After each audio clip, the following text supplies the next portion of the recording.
இரண்டாம் வகுப்பில் ஆங்கில மொழியின் தோற்றத்தை பற்றி தெரிஞ்சிக்கலாமா?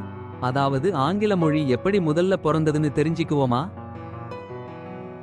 கிமு 600 ஆண்டில் வெல்ஷ் மற்றும் ஸ்காட்ஸ் போன்ற செல்டிக் மொழிகள் முதல் மொழிகளாக அறியப்பட்டதா ஆங்கில வரலாறு சொல்லுது.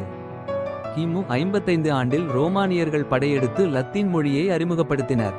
கிபி 450 ஆண்டில் ஆங்கிலோ சாக்சன்கள் மொழியை பேசினர். இதுவே காலப்போக்கில் ஆங்கிலமாக மாறியது. கிபி 800ஆம் ஆண்டில் வைக்கிங்ஸ் பிரிவினர் ஸ்காண்டினேவியாவிலிருந்து வந்து பிரிட்டன் மீது படையெடுத்தனர். கிபி 1066ஆம் ஆண்டில் பிரான்சைச் சேர்ந்த நார்மன்கள் இங்கிலாந்தை ஆக்கிரமித்து பிரெஞ்சு மொழியினை அறிமுகப்படுத்தினர். கிபி 1400ஆம் ஆண்டில் ஆரம்பகால பிரெஞ்சு மொழியிலிருந்து படிப்படியாக இடைப்பட்ட ஆங்கிலம் உருவானது. கிபி 1476ஆம் ஆண்டில் அச்சகத்தை அறிமுகப்படுத்தியதன் மூலம் ஆங்கிலத்துக்கு நிலையான வடிவம் உருவம் பெற்று வளர்ச்சி பெற ஆரம்பித்தது.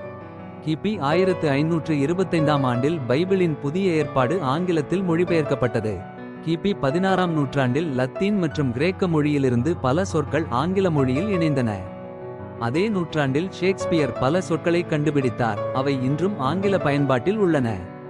கிபி 17ஆம் நூற்றாண்டில் சாமுவேல் ஜான்சன் மற்றும் நோவா வெப்ஸ்டர் ஆகியோரின் ஆங்கில அகராதிகள் ஆங்கில எழுத்துப் பிழைகளை நீக்க உதவின. கிபி 20ஆம் நூற்றாண்டில் ஆங்கிலம் ஒரு மொழியாக உலகமெங்கும் பரவியது.